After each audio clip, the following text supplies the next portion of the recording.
Hello, subscribers to World Briefing Plus. Thank you so much for being paid subscribers of my daily newsletter, the one that connects the dots so you don't have to. This being a weekend, of course, I'm only publishing once, but I'm using this kind of day off, this Saturday, to give you exclusive content. Well, it's that time of the evening where we kind of are in a state of anxiety. I mean, the weather's beautiful. It's almost the height of summer. The fruits and vegetables are fresh. And yet, one never knows what might come in the next few hours, whether air raid sirens might be triggered by approaching Russian drones or missiles or a mix of them. It seems that we're falling kind of into a pattern here in Odesa, kind of 2 days of calm and then 2 days of heavy bombardment. And indeed the past 2 weeks have been very violent attacks on residential neighborhoods. Important news item popped out at me from CBC News, and that was regarding the June 1st simultaneous multi-base attack by Ukraine on Russian air bases. And in that one, the Ukrainians claimed that 37 Russian aircraft had been destroyed, where in fact, according to CBC News, based on satellite imagery, only 12 were destroyed. Be that as it may, it was an incredibly well-planned, synchronized attack that in some ways are helping to rewrite the rules of warfare.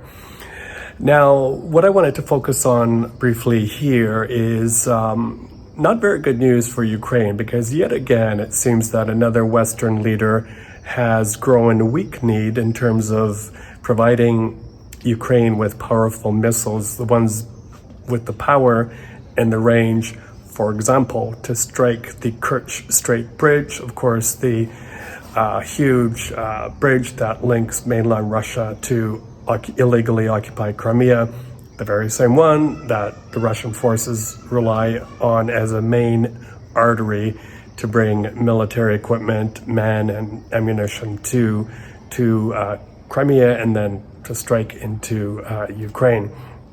That is Chancellor Merz of Germany. Of course, he's the head of a coalition. And when he was elected, he sounded very optimistic about sending the very powerful Taurus missiles to Ukraine. These are regarded as so sophisticated that not only can they fly without an operator, without contact with an operator, but they're very powerful, regarded powerful enough to bring down that bridge, perhaps once and for all. And we know that through leaked discussions among senior members of the German military, they were actually in favor of these missiles getting to the hands of the Ukrainians, being used for that bridge. But the previous Chancellor, Olaf Scholz, also got cold feet about it.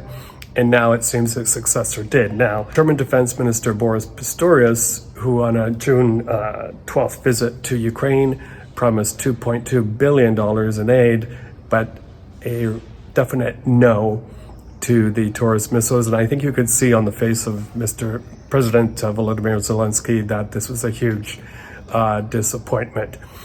And it seems that, these leaders are falling for the bluff of Vladimir Putin.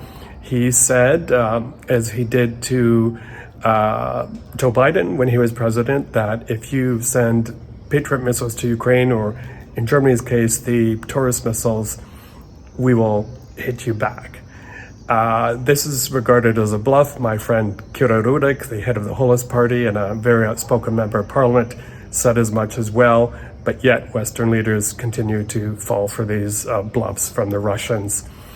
So let's see what happens in the next few days. We just finished, of course, the G7 in my home province of Alberta, where President Trump left very early, did not have a meeting with President Zelensky, did not do a lot of things.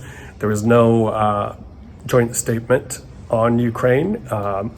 Seems that at the end of the day, it was basically a photo op for Western leaders to use to have Mr. Zelensky there. And I'm not expecting much out of the NATO summit either. And finally, the mood here in Ukraine is not good. People are wondering when the war will finish, why is it getting more violent, whether to stay, whether to go.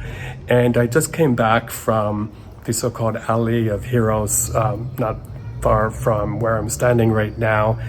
And the memorials, billboards, kind of mini billboards to individual service members who have died now goes pretty much as far as I can see. And this is being replicated around the country.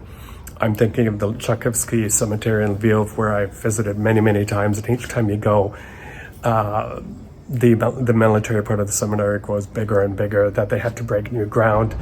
The number of flags for fallen service members in Kiev on Maidan Square is just getting so dense and so thick.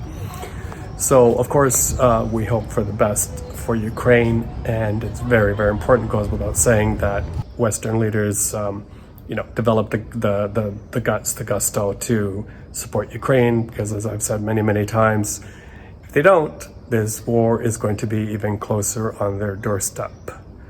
Have a great and safe weekend, and I'll be sending more exclusive content your way soon. Thank you again for supporting me and World Briefing.